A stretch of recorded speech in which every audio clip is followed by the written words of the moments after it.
The problem is, what is the probability that a random chord has a length longer than the length of the side of the equilateral triangle inscribed in the unit circle? So we're going to set it up. So here's our unit circle, and here is our equilateral triangle inscribed inside of the unit circle. Okay? So the radius is 1, so the triangle does reach to 1, 0. We're going to start with case 1, which is drawing the chords starting at 1, 0 and randomizing the endpoint. So we're going to start our chords right here at this point, and we're going to randomize the endpoints, which will be on the circle.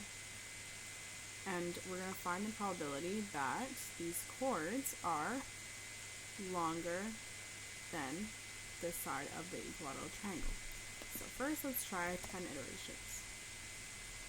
Okay, so the teal lines here, those are the chords that have a length shorter than the side of the equilateral triangle. And the pink ones are longer. Okay, so let's try 100 iterations. So again, teal is shorter. Now you can see that the pink only lies in here. So past this point, they're going this way, and just before this point here.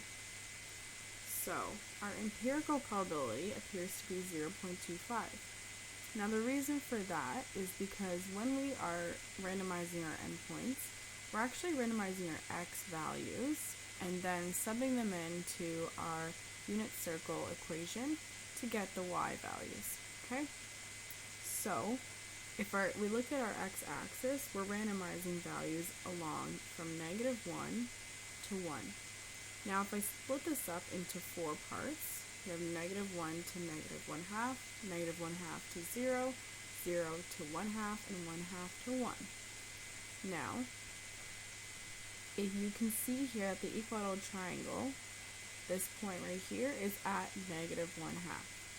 So that means that if the x values that we randomized are past this point, so past -1/2 to -1, then it will be longer.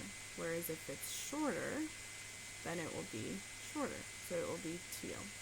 So if our x values are anywhere from -1/2 to 1, then they will be teal, and they'll be shorter. If it's from -1/2 to -1, then it will be longer, and it will be in pink. So moving on to case 2, which is drawing the chord starting from 1, 0 and randomizing the angle that it makes with the x-axis. So now we're going to be starting our chords here again, but we're going to be randomizing the angle that it makes with the x-axis. So since this is an equilateral triangle, we know that this angle right here is 60, along with this angle and this angle, since they're all equal.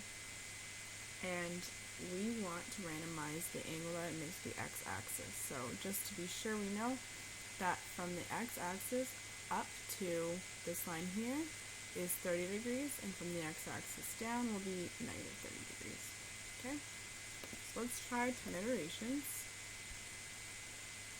Now, you can see that if the angle of the line is very small, like this one here, then it's pink, which means it's longer than the side of the equilateral triangle. If the angle is larger than 30 degrees, like this teal one right here, then it is a lot shorter. Okay? So we can see the same thing goes in the negative direction. If it's larger than -30, okay, so this is here is -30, the blue one. If it's larger than -30, then it will be pink. If it's less than -30, for example, -40, -60 over here, then it will be teal. So the teal ones are shorter than the side of the equilateral triangle again, and the pink ones are longer. Let's try 100 iterations. Okay, and 1,000. So you can see that our empirical probability is approaching closer and closer to 0.33 or 1/3. Okay? And so the reason for that is if you look at where the chords are ending up, by the angle, the teal ones are going from this point to here, so along that part of the circle. That's actually 1/3 of the circle. And then the pink ones are here on this third of the circle, and the teal ones are on that third of the circle as well. So teal actually covers 2/3 of the circle, while pink covers 1/3. That's why our empirical probability will be to 1/3. Now case 3 will be drawing the chord perpendicular to the x-axis by randomizing the x values the chord crosses. Okay, so now these chords will actually be vertical, so we're not starting at this point anymore. They will be vertical, and there's going to be random points along the x-axis. And so let's try 10 iterations. So we can see the pink again is the ones that are longer than the side of the equilateral triangle, and the teal are the ones that are shorter. Now, in this case, it's better to compare to this line, since it's vertical, and since all the sides are the same on an equilateral triangle, this one just makes more sense to compare the chords to. Okay, so you can see the pink are definitely longer than this one, and the teal ones are shorter. So let's try 100 iterations. So you can see the pink is in the middle, and the teal are on the ends. Let's try 1,000. So now our empirical probability is approaching 0.5, or 1/2.